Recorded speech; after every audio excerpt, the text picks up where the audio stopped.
seconds. And the heat and blast effects you can see and feel. You cannot sense the presence of nuclear radiation effects. Alpha and beta.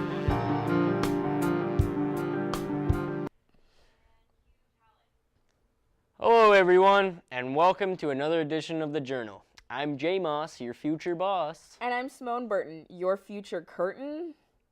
Moving on, we have an exciting episode ahead of us. Now, we all know that T-Dot is the spot, but let's take a look at the crazy characters that make it so great.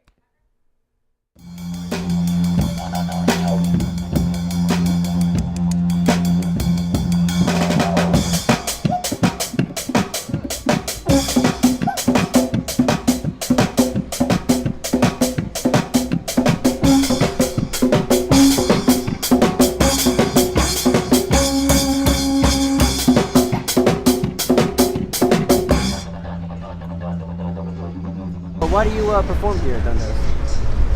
Because here I have many people all the time. Yeah. I wanna get the opportunity to inside the gig because getting cold, you know. Yeah. So how long have you been doing this in Toronto? 40 days. I just came here.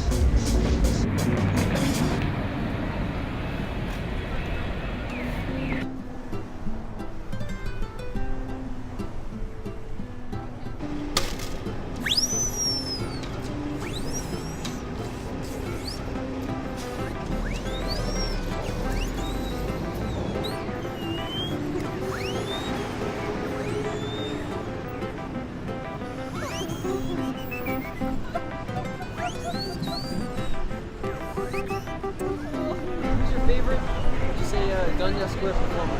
The Jesus guy! The Jesus guy!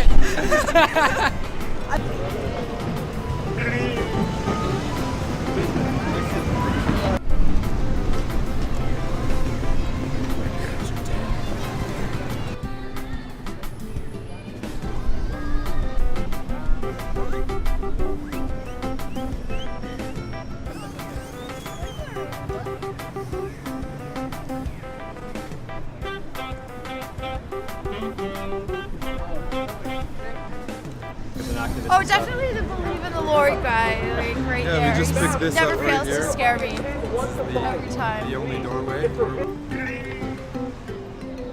I like Toronto Batman. He is my favorite. He has great YouTube videos.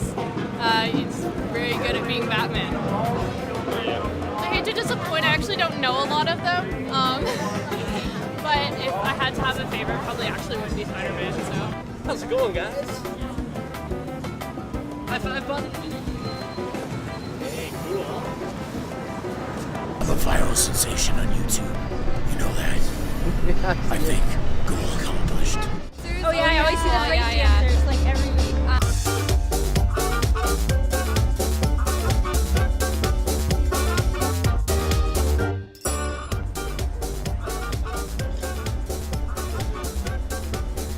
Like the most famous one that first popped into your mind when you think Dundas Square.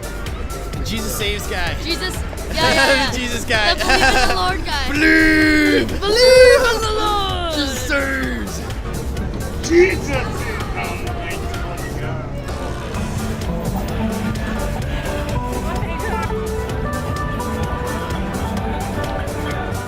How's it going? I'm Toronto Spider-Man. I've been street performing for just about a full year now. Well, I used to do birthday parties in Ottawa, but then I moved here for school and I couldn't continue. See you later, buddy. And so, yeah, a couple Halloweens ago, I dressed up as Spider-Man because I still had the costume, and I came down, I saw Toronto Batman out. He was performing too, and I was like, hey, he's making money. I should be making money.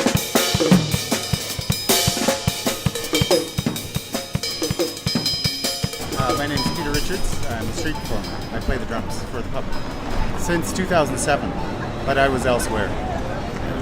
I was in Victoria, BC. Hours, I don't know. Many days of the week, if I'm not gigging. Sometimes in the day if I have a gig at night.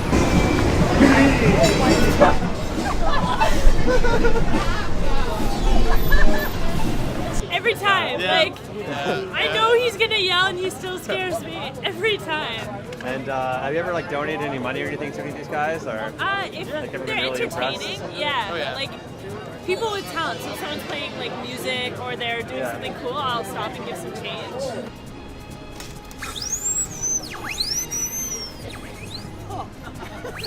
You need a license from the city of Toronto. $40 for the year. It's a steal. So yeah, it's. So you make that $40 pretty easily. Yeah. Oh yeah, I could buy a new license every hour. Wow. Yeah, it's a pretty surprisingly lucrative job. Larry! Oh, how are you? Here you are, yes. All right, the star's here. Yes. This is why. So for the robot guy, he obviously doesn't speak, but we need him to get him to sign a release form. So we're going to pay him money and see if he like signs it. So let's find out.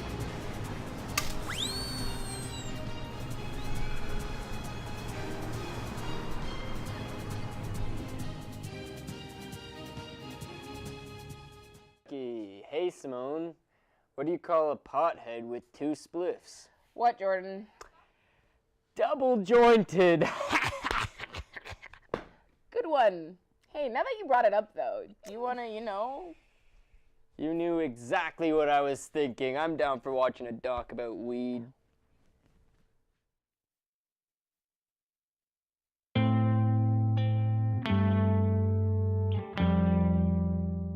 I'm definitely not doing this for money. I'm definitely doing this because it's positive, I can show my kids that I've been able to build something with my life, a body of work, and that it's relevant, to people.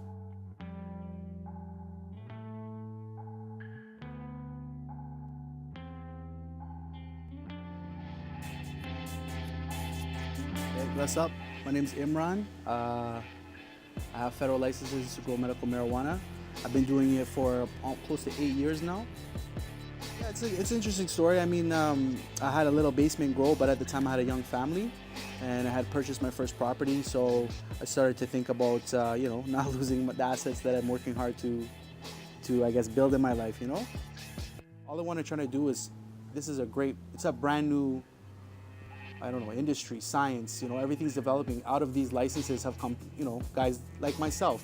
I'm not the only one. A lot of us are working towards a common goal, Chemical analysis is just an averaging. So what you want to do is grow the same plant under the same amount of variables, like temperature, pH, nutrient, even time of year, these type of things, so that you start to see all the different spikes. It just becomes a graph. So for every plant, if you grow it 100 times and you've tested 100 times at different stages, you'll start to see the sweet spots of that plant, and you start to maybe attribute them to specific highs or stones or effects that are felt from the cannabinoids, right? I don't even refer to Todd as my patient. He's like part of my family. He's my friend, and that's a different thing too for me because, Todd and I, we go through each other's ups and downs, Imran and I met through an acquaintance of Imran's and a therapist that I've known who thought we would be a good match for our goals and what we wanted to do around medical marijuana. I use cannabis for actually multiple reasons. One is for appetite stimulation. Another one is for pain control. I have neuropathy in my feet, and I also use it for headaches and migraines and sleep.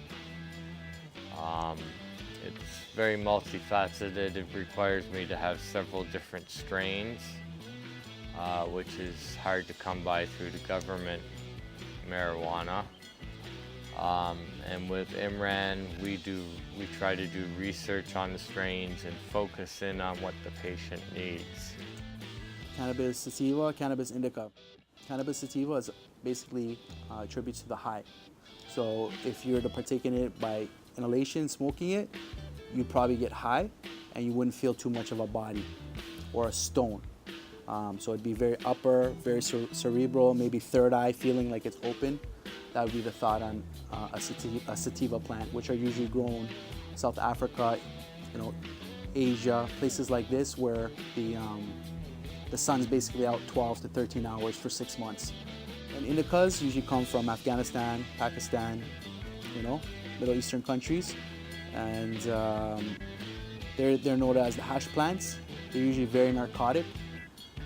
They grow very bushy, though they do have sativa growing plants there too as well, but mostly very small, stocky bushes. Grow very different, and they flower like our hemisphere. So normally October, November, they have a crop. So they usually do it like that. I've learned so many lessons through the plant. Not per se because I enjoy partaking in it or even growing it. It just has helped me stay on path in my life and learn life lessons. But I think cannabis is just good for the third eye. And I think if more of us smoked it, I think we'd be a lot more passive and we'd probably be more, you know, searching. We'd be looking for our dreams or trying to find our goals and hopefully seeing it in people too, you know, that we interact with. So I'm a PHA surviving with HIV for over 26 years now. Bless up, man. Thanks for this.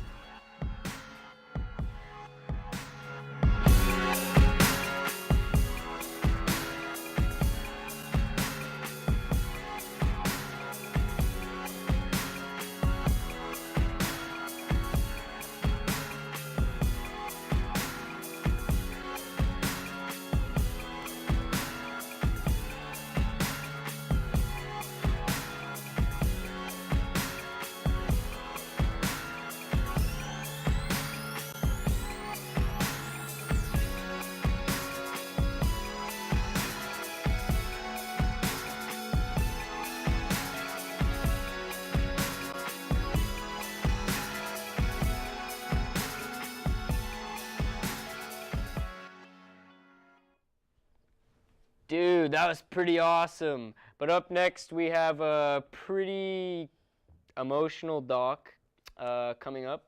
Simone, I'll let you take this one. Thank you, Jordan. This next doc features my grandmother and her battle with Alzheimer's. Check it out.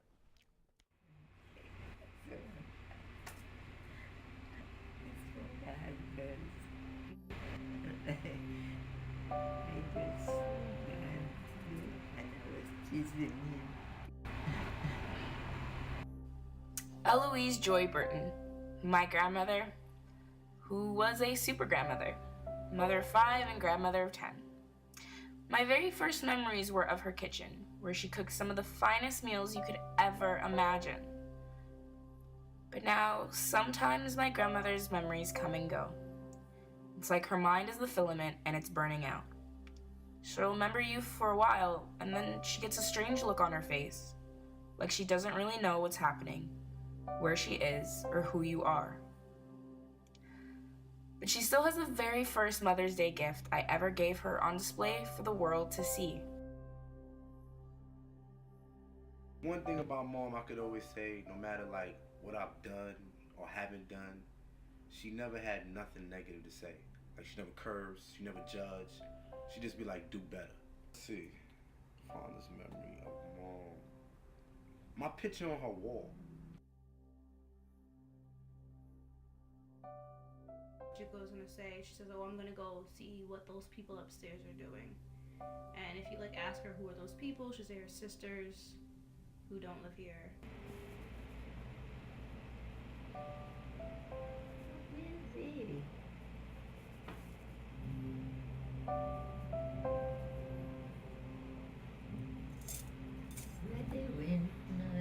Who?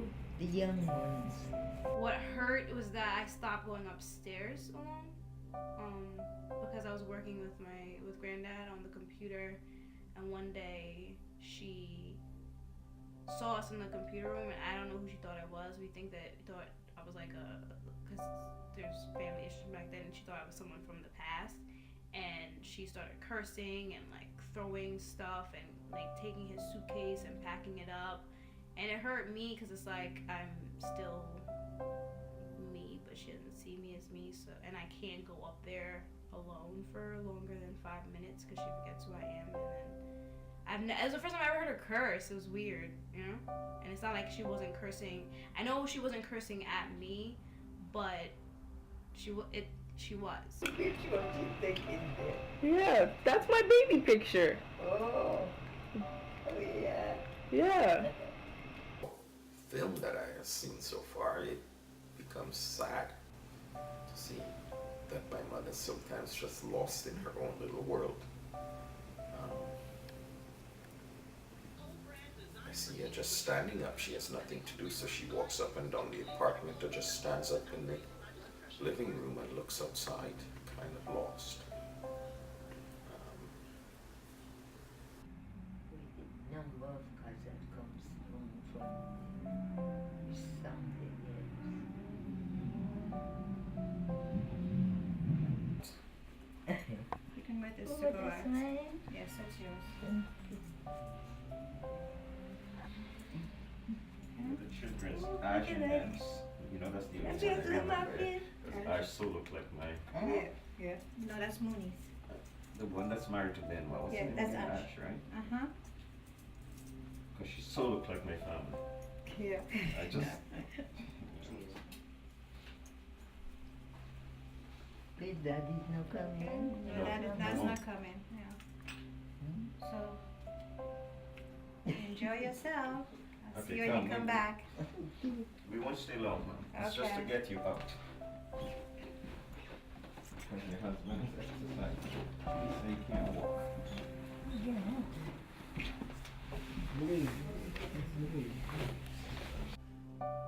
The hardest part about dealing with Alzheimer's is that you're forced to watch a strong individual revert slowly into a child. It can be heartbreaking, but what ends up happening is that you can see the unconditional love that binds a family together.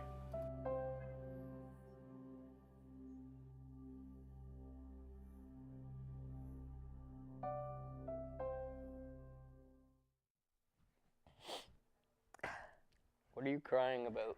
I miss my grandmother. Women, Oh. they're always so emotional. But I'm glad that your grandma decided to be a part of this doc. Me too. Our next clip is taking a look on what it's like to become an exotic dancer. Check it out.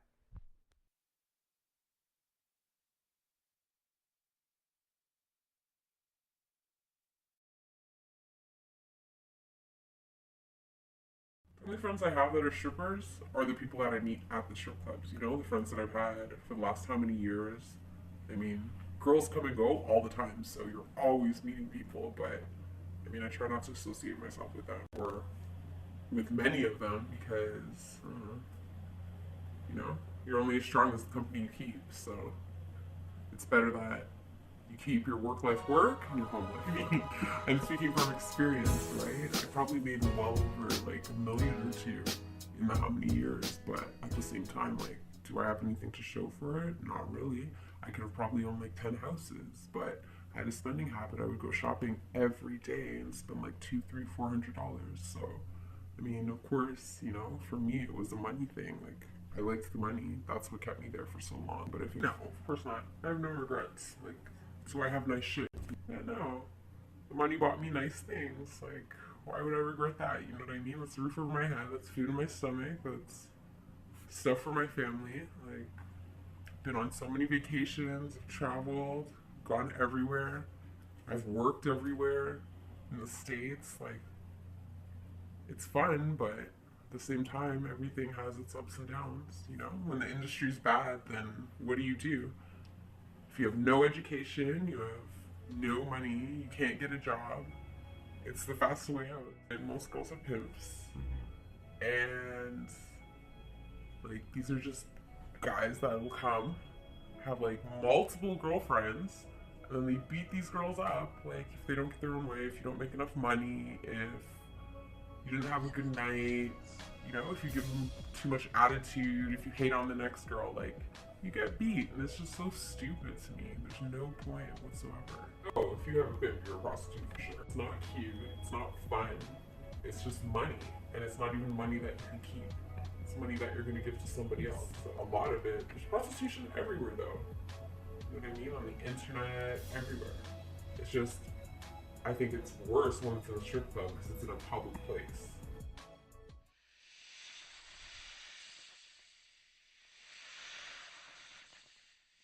I mean, you definitely have a family and dance, you know, there's no reason why you can't, but it brings you back to the whole you're a dancer issue, you know what I mean? Like, your relationship is gonna suffer, especially if you have a jealous person, or you can't even be with a jealous person. You can't be with anybody that feels any type of way about another man touching you, basically.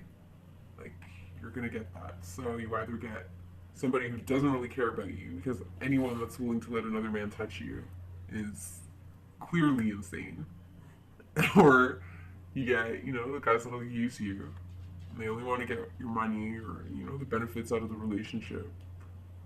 There's nothing for you in there, basically, except you love the person. Like, what's that? Love isn't gonna pay your bills. Love isn't gonna pay your bills.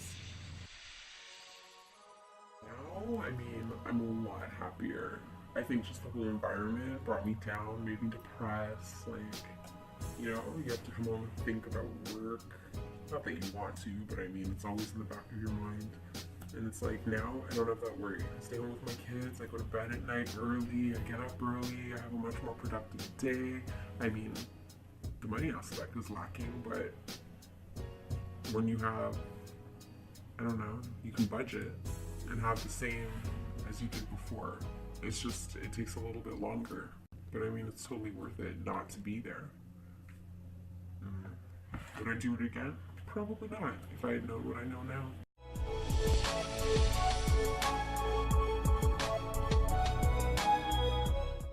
And we are back. Well, that was really brave of her to come out with that story. I agree. Our next clip is another very personal story. Check it out. This is a story of how I got a scar on my left arm. I know worse things happen to people. This was just a very notable experience in my life. I just feel like I have to tell it. It was in February 2005. I was 17 years old. I was just hanging out with friends. I don't remember how we found out about this party that was happening, but we did. So what we did is we went to Runnymede Station, and when we were on the platform, on the opposite platform, there just happened to be these two men that were fighting. I don't normally see people fighting in the city, so this was so weird. We got on the train, they were still fighting. I don't remember, I don't know what happened to them. We take the train to a nearby station, and then we travel all the way, we travel by bus to the Jane and Finch area, which is controversial for this city because of crime and, I don't know, crime, whatnot. We meet this guy, I'll just call him Adam. It's not his real name, but that's what I'll call him. He has these eyeglasses that had black lenses on them. And so we went with him. We're going to his place, and he's a wild guy. I guess he was intoxicated when we met him. I don't know. So we were in this parking lot. He gets on top of a car and jumps over it, and he gets on this motorcycle. And he pretends to ride it. It's just one of the weirdest things. He's just like, and but then we left. I think there was somebody who was complaining at us, and so we go to his apartment. Now there's quite a few of us. We just hang out. We drink. People were smoking. They were getting high. Listening to loud music, chatting, having a fairly good time. Someone was pissing off of the balcony there, which again, you know, don't normally see. So what happens is I'm sitting on a couch, and Adam is sitting across from me. He has a beer bottle, and he didn't mean to hit me with it, but he did. He threw it at me, and I had no time to react. It just hits me, and I noticed that my arm is been cut open from him throwing the bottle at me. It's cut open. It's like in a triangle shape. So blood is just going everywhere, and I'm panicking, I'm crying. It was so surreal. So, and Adam, you know, he's apologizing to me. He didn't mean to hit me. I go next door and I just try to beg them to let me in because I'm scared. I'm just scared. Didn't want to be in Adam's place. And so what happens is the police come, the ambulance come. Adam is handcuffed. I don't know what happened. He was released, I guess. And I'm taken to a hospital. My arm gets stitched up, and I'm vomiting. It's jeez. My dad comes to pick me up. My parents had no idea where I was, that I was at this party, but they weren't mad about anything, you know. It wasn't my fault. I go home with blood and vomit all over my clothes. It's nasty. The next day, the friends I was hanging with, they came over just to check on me and to apologize, I guess, for what happened. Yeah, it was nice of them. I never saw Adam again. My friends, I don't hang out with them like I used to. Barely see them. I know. Tomorrow is Thanksgiving. And I guess it's one thing I'm thankful for, is that he didn't hit me in the face. Adam, he didn't hit me in the face.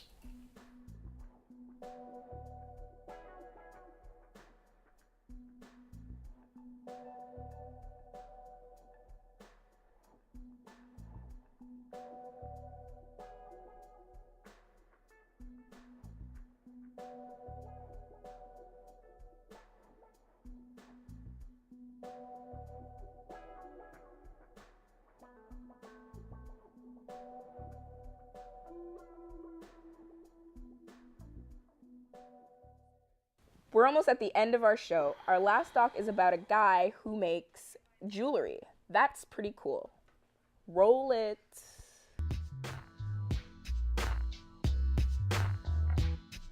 I would love people to try art. Go make something. I don't care, you say you can't draw, you draw a dog and it looks like a hippo. Doesn't matter, it's from you. I feel that visual language and the language of making and language of craft can't be expressed in any other way. I think that people will find a more interesting beauty if they make something themselves. It seems intimidating to people who maybe their families never did it. My family never did it. As soon as you start trying it, I think you'll find it infectious. Everyone has art in them, and it's not about making something that people appreciate and goes in a gallery. It's about making something that means something to you. I am working as a this guy. I'm currently in 4th year at OCAD University, and this is my year where I focus on the minor, which is the jewelry program. OCAD has a very extensive studio, actually. We have a wide range of tools and services available to us. Well, we have a fully functioning studio, and within it we have benches, workspaces. Other than that, we have like super helpful faculty and staff who work through it with you, and all the students in upper years tend to help the younger years. So it's a really inclusive environment. As soon as you go in, you become completely immersed in the program. The basic thing everyone learns in jewelry, you learn how to make a band ring. And with a band ring, it's turning a flat sheet into a 3D object, and it's the most simple way. And basically what you do is I started with a sheet of brass, 18 gauge, which is 1mm, and then I drew it down through a rolling mill, made it thinner. And this displays the metal, so I went and I squared off all the edges to make a perfectly round rectangle. You do some math with some ring sizes, that part wasn't too interesting. And you eventually get a measurement. And from this measurement, you now have to form a flat plane into a 3D. And this is, the first time I did this, it was just so exciting. You take out a solid steel ring mandrel and you just slowly hammer the form in and make a D shape. And from there, you put in solder, which is an alloy that melts faster than regular metals. And then you take it through the stages of emery, which is sandpaper, and you take it through polishing, and you've made like a new form. Your flat sheet has now become a ring. And what you're left with is just this raw piece of metal and just totally transformed it into a new thing. It has a new life. It feels so great. I think a lot of people need to step past just arts and crafts and go and just spend some time, love something, and see what you get back. I think it'll love you back.